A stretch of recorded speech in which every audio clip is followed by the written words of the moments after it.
पांडु के 5 में से दूसरे पुत्र का नाम भीम था, जिसे भीमसेन भी कहते थे। कहते हैं कि भीम में 10,000 हाथियों के बराबर बल था और वह गदा युद्ध में माहिर था। एक बार उन्होंने अपनी भुजाओं से नर्मदा का प्रवाह रोक दिया था, लेकिन वे हनुमान जी की पूंछ को नहीं उठा पाए थे। भीम को पवन पुत्र भी कहा जाता है। भीम का पुत्र घटोत्कच तो भीम से भी कई गुना ज़्यादा ताकतवर था। घटोत्कच का पुत्र बरबरिक तो सबसे महान था। भीम ने अपने जीवन में कई शक्तिशाली लोगों का अकेले ही वध किया था। आओ जानते हैं उन 5 महारथियों को जिनको भीम ने मौत के घाट उतारा था। नंबर 1 है जरासंध। भारत का सबसे शक्तिशाली सम्राट मगधराज जरासंध, जिसको मारना असंभव था। उसे वरदान था कि कोई उसके 2 टुकड़े भी कर दे तो वह फिर से जुड़ जाएगा। भीम और जरासंध का अखाड़े में भयंकर मल्ल युद्ध हुआ। भीम ने उसके कई बार 2 टुकड़े कर दिए, लेकिन वह फिर से जुड़कर भीम से लड़ने लगता था। भीम लगभग थक ही गया था।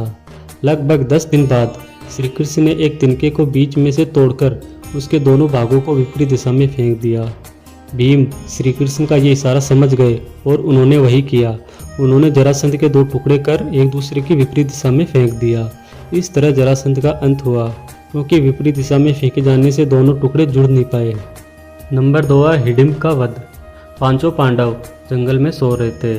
जंगल में राक्षस हिडिंब का आतंक था। उसकी पुत्री हिडिंबा से उसने कहा कि मेरे लिए किसी मनुष्य का गोश्त लाओ।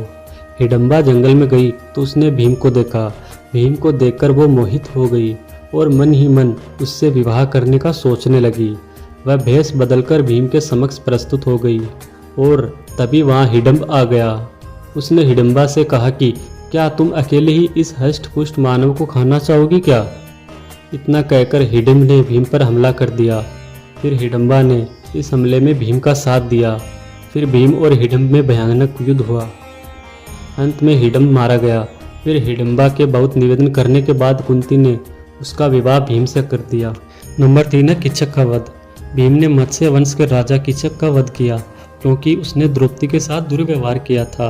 अज्ञातवास के दौरान 5 पांडव मत्स्य नरेश विराट की राजधानी में कंक, वल्लभ, वृहनल्ला, तंतिपाल तथा ग्रांथिक और सेरंद्री नाम से निवास करते थे। वहाँ राजा विराट का साला कीचक अपनी बहन सुदेशना से भेंट करने आया। जब उसकी दृष्टि सेरंद्री यानी द्रौपदी पर पड़ी तो वह काम पीड़ित हो उठा तथा सेरंद्री से एकांत में मिलने के अवसर की ताक में रहने लगा। यह बात द्रौपदी ने भीम को बताई तो भीमसेन बोले, तुम उस दुष्ट कीचक को अर्धरात्रि में नृत्यशाला में मिलने का संदेश दे दो। नृत्यशाला में तुम्हारे स्थान पर मैं जाकर उसका वध कर दूंगा। भीम ने ऐसा ही किया। नृत्यशाला में आया कीचक का वध कर दिया। नंबर 4 है दुशासन। द्रौपदी के चीर हरण का बदला लेने के लिए भीम ने युद्ध के दौरान दुशासन की छाती फाड़कर उसका रक्तपान किया था। 100 कौरवों में से 97 को अकेले भीम ने ही मारा था। इसके अलावा अभिमन्यु को पीछे से मारने वाले दुशासन के पुत्र दुर्मासन को भी उन्होंने ही मारा था। भीम का कलिंगों और निषादों से भी युद्ध हुआ था तथा भीम द्वारा उनको भी मार दिया गया था। नंबर 5 पे आता है दुर्योधन। युद्ध के बाद दुर्योधन कहीं जाकर छुप गया था। पांडवों ने उसे खोज लिया। तब भीम और दुर्योधन का गदा युद्ध हुआ। इस युद्ध को देखने के लिए बलराम भी उपस्थित थे।